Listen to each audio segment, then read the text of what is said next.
Merci d'être avec nous sur RCJ. On va essayer ce matin de souffler, déculpabiliser, prendre ou reprendre du plaisir. Tout cela, c'est au programme de On n'a qu'une vie, le nouveau, j'allais dire best-seller, mais évidemment que ce sera un best-seller du professeur Laurent Carilla. Laurent, bonjour. Achetez-le, évidemment. On est là en fait pour que pendant une heure, ils se disent qu'il va falloir l'acheter. Pour Laurent Pessard, Carilla, tout ça, vous le attention, je vais commencer à faire... Laissez-moi juste 30 secondes de bien cadré et après vous partez en freestyle comme vous voulez. D'accord.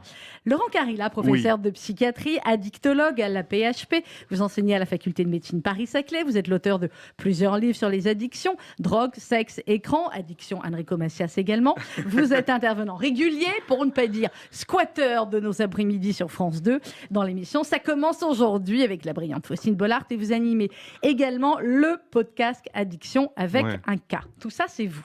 Avec ma productrice, il faut la citer, Stéphanie Guérin. Avec Stéphanie Guérin, qu'on embrasse bien évidemment. Alors, Laurent Carilla, puisque vous n'étiez pas venu dans cette émission depuis...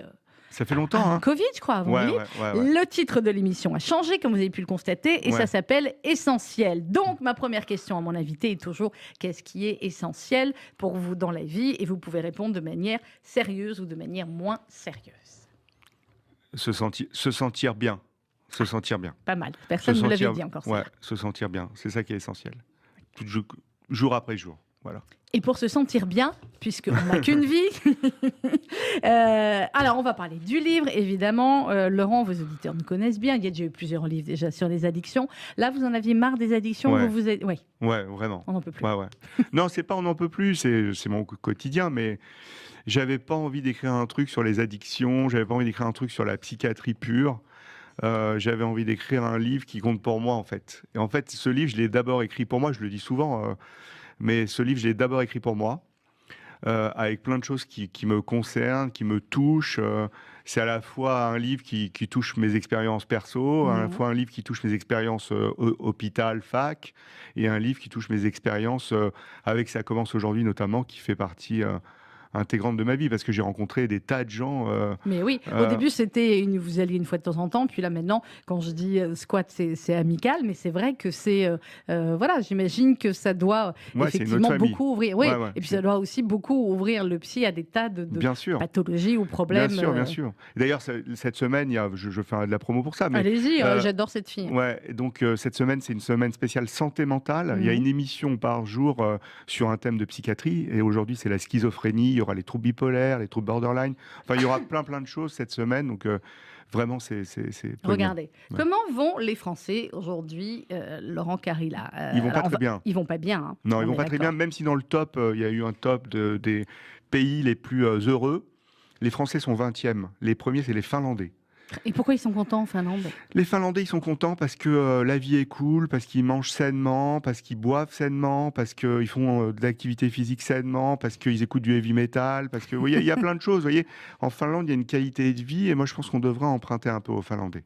Les premiers. Les Israéliens sont combien? Je ne sais plus dans le top. Je sais avant ou après. Je sais plus du tout.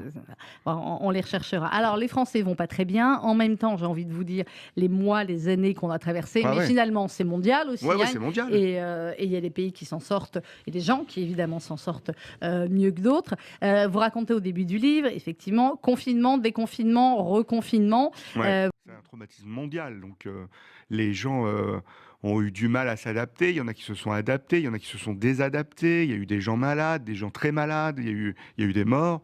Et là, ça fait 2 ans, et on est à une autre période, même si l'épidémie continue un peu, on ne va pas se mentir quand même. Non, on ne va pas se mentir, on a 150 000 cas encore. Et je pense que cette levée de masque est beaucoup trop précoce, mais après, c'est que mon avis de médecin, mais bon, voilà, il faut revivre, on réapprend à vivre, et puis on voit que les gens veulent vivre, surtout. On voit, les salles de concert sont remplies, les salles de spectacle commencent à être remplies. Non, c'est génial. Je trouve ça génial. Vous dites, Laurent Carilla, vous dites au début, tout le monde doit se réadapter, se réorganiser psychiquement. Comment on se réorganise psychiquement? Et est-ce que, finalement, le cerveau, la nature humaine est faite pour se réorganiser comme ça en cas de...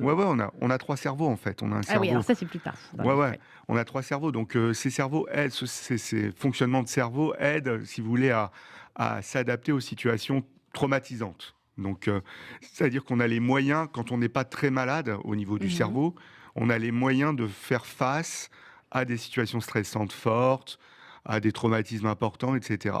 Et on prend ça comme si on prenait une enclume sur la tête, et après, tout doucement, on cicatrise. Et c'est ça, la forte capacité des gens à s'adapter aux situations stressantes. Tout le monde peut s'adapter ou ça dépend des situations? Évidemment que ceux qui avaient des grands apparts, on va dire, ou des maisons de province, c'était plus facile de s'adapter que l'étudiant dont fait 15 mètres carrés. Oui, mais il n'y a pas que ça en fait, Sandrine. Il y a aussi nos capacités personnelles et émotionnelles à s'adapter. Et c'est aussi ce registre-là qui est le plus important en fait.